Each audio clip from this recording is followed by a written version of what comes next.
ರಾಜ್ಯ ರಾಜಕೀಯದಲ್ಲಿ ಮತ್ತೊಮ್ಮೆ ಐಷಾರಾಮಿ ವಾಚ್ ವಿವಾದ ಮುನ್ನೆಲೆಗೆ ಬರ್ತಾ ಇದೆ. ಸಿಎಂ ಸಿದ್ದರಾಮಯ್ಯ ಮತ್ತೊಮ್ಮೆ ದುಬಾರಿ ವಾಚ್ ಧರಿಸಿರುವುದು ಹೊಸ ಚರ್ಚೆಗೆ ಗ್ರಾಸವಾಗ್ತಾ ಇದೆ. ಹಳೆಯ ಉಪ್ಲೋ ವಿವಾದದ ನೆನಪು ಮಾಸುವ ಮುನ್ನವೇ ಇದೀಗ ಮತ್ತೊಂದು ಟೈಮ್ ಸುಳಿಯಲ್ಲಿ ಇದೀಗ ಸಿಎಂ ಸಿಕ್ಕಾಕೊಂಡಿದ್ದಾರೆ ಅಂತ ಹೇಳ್ಬೋದು. ಇತ್ತೀಚೆಗಷ್ಟೇ ಬ್ರೇಕ್ಫಾಸ್ಟ್ ಮೀಟಿಂಗ್ನಲ್ಲಿ ಸಿಎಂ ಮತ್ತೆ ಡಿಸಿಎಂ ಇಬ್ಬರೂ ಕೂಡ ಐಷಾರಾಮಿ ಕಾರ್ಟಿಯರ್ ಕಂಪನಿಯ ಒಂದು ವಾಚ್ಗಳನ್ನು ಧರಿಸಿರುವುದು ಗಮನ ಸೆಳೆದಿದೆ. ಸದ್ಯ ಈ ವಿಚಾರ ಕಾಂಗ್ರೆಸ್ ಹಾಗೂ ಬಿಜೆಪಿ ನಾಯಕರ ಮಧ್ಯೆ ಮತ್ತೊಂದು ಜಟಾಪಟಿಗೆ ಕಾರಣವಾಗ್ತಾ ಇದೆ.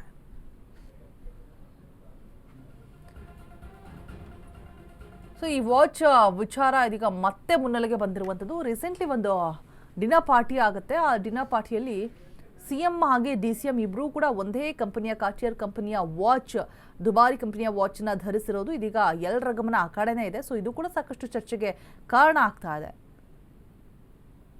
ಕೌಂಟರ್ ಕೂಡ ಕೊಡ್ತಾರೆ, ರೀಕೌಂಟರ್ ಕೂಡ ಕೊಟ್ಟಿದ್ದಾರೆ ಡಿಕೆಶಿ ಅವರು. ವಾಚ್ ಬಗ್ಗೆ ಪ್ರತಿಕ್ರಿಯಿಸೋದಕ್ಕೆ ಸಿಎಂ ಸಿದ್ದರಾಮಯ್ಯನವರು ನಕಾರ ತೋರಿಸ್ತಾ ಇರುವಂಥದ್ದು. ಸೊ ಈ ಹಿಂದೆ ಕೂಡ ಇದೇ ವಿಚಾರವಾಗಿ ಒಂದಷ್ಟು ಚರ್ಚೆ ಆಗಿತ್ತು. ಇದೀಗ ಮತ್ತೆ ಸಿಎಂ ಮತ್ತು ಡಿಸಿಎಂ ಇಬ್ಬರು ಕೂಡ ಒಂದು ಕಾರ್ಟಿಯರ್ ಅನ್ನುವಂತಹ ದುಬಾರಿ ಕಂಪನಿಯ ವಾಚ್ನ ಧರಿಸಿ ಇದೀಗ ಮತ್ತೆ ಚರ್ಚೆಗೆ ಗ್ರಾಸವಾಗ್ತಾ ಇದ್ದಾರೆ. ಪವರ್ ಫೈಟ್ ನಡುವೆ ಇದೊಂದು ವಿಚಾರ ಇದೀಗ ಕಮಲಪಡೆ ಇದನ್ನೇ ಒಂದು ಅಸ್ತ್ರವಾಗಿ ತೆಗೆದುಕೊಂಡು ಅದೇ ವಿಚಾರನ ಎತ್ತಿ ಹಿಡಿತಾ ಇದ್ದಾರೆ ಇನ್ನೊಂದು ಕಡೆ.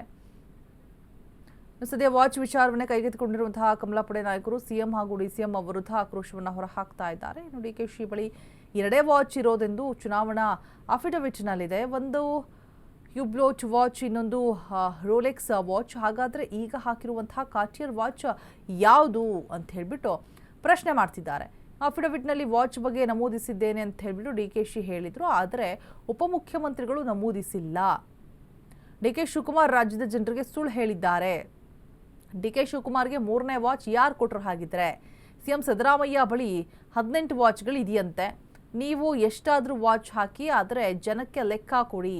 ಸಿಎಂ ಡಿಸಿಎಂ ಒಂದೇ ರೀತಿಯ ವಾಚ್ ಹಾಕೊಂಡಿದ್ದಾರೆ. ವಾಚ್ ಒಂದೇ ಇರಬಹುದು, ಆದರೆ ಇಬ್ಬರ ಸಮಯ ಒಂದೇ ಅಲ್ಲ ಅಂತ ಹೇಳಿಬಿಟ್ಟು ಬಿಜೆಪಿ ನಾಯಕರು ವ್ಯಂಗ್ಯ ಆಡ್ತಾ ಇದ್ದಾರೆ.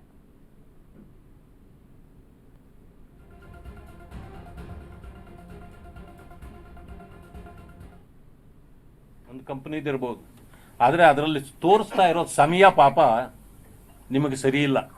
ನಿಮ್ಮ ಸಮಯ ಸರಿ ಇದ್ದಿದ್ರೆ ಇವೆಲ್ಲ ಬರ್ತಿರ್ಲಿಲ್ಲ. ಒಂದೇ ಕಂಪನಿ ವಾಚ್ ಕಟ್ಟಿದ್ರು ಇಬ್ಬರದು ಭವಿಷ್ಯ ಹೆಂಗಿದೆ ನೋಡಿ. ಒಬ್ಬರು ಬಿಟ್ಟು ಕೊಡಬೇಕು, ಒಬ್ಬರು ಹಿಡ್ಕೊಂಡು ಕೂತ್ಕೋಬೇಕು. ಈಗ ನಿಮ್ಮ ಸಮಯ ಇದೆಯೋ ಅಥವಾ ನೀವಿಬ್ಬರೂ ಬಿಟ್ಟು ಹೋಗಿ ಇನ್ನೊಬ್ರು ಯಾರೋ ಬರ್ಬೇಕನೋ ಈ ಪರಿಸ್ಥಿತಿ ಇದೆ. ಗ್ಯಾರಂಟಿ ಇಲ್ಲ.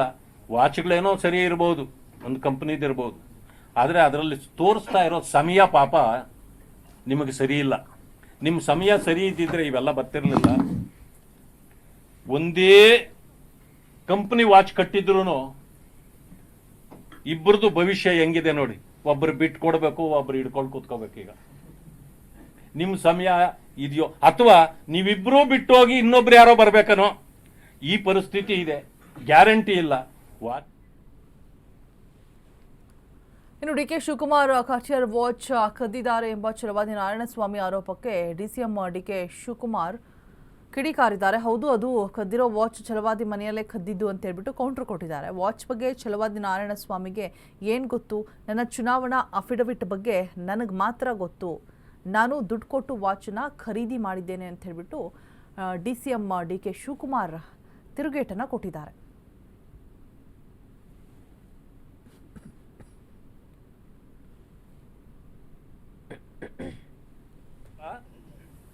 ಕೊಂಡಮಾಲ ಹೇಳ್ಬೇಕಲ್ಲ. ಒಂದು ಸಮಯ ನೀವು ರಾಜ್ಯಕ್ಕೆ ಸುಳ್ಳು ಹೇಳಿದ್ದೀರಿ ಜನರಿಗೆ.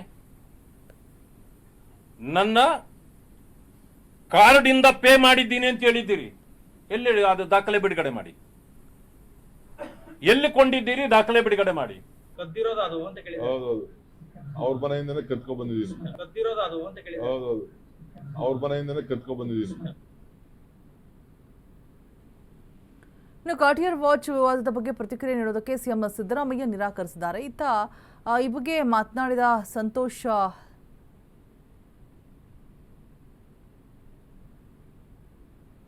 ಇನ್ನು ಈ ಬಗ್ಗೆ ಮಾತನಾಡಿದಂತಹ ಸಂತೋಷ್ ಲಾಡ್ ಪ್ರಧಾನಿ ಮೋದಿಯವರು 10 ಲಕ್ಷ ರೂಪಾಯಿ ಕೊಟ್ಟು ಹಾಕ್ತಾರೆ.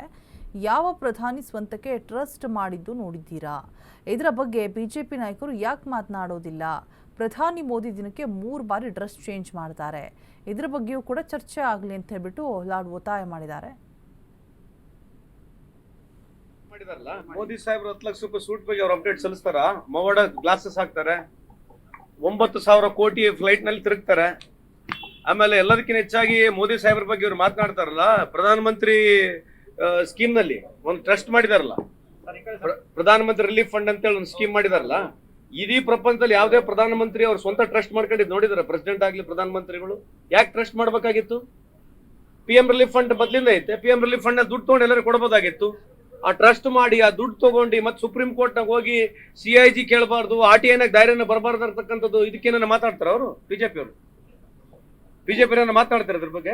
ಮಾತಾಡಿ ಕೇಳ್ರಿ, ಆಮೇಲೆ ಮುಂದೆ ಚರ್ಚೆ ಮಾಡೋಣ. ಮೋದಿ ಸಾಹೇಬ್ರು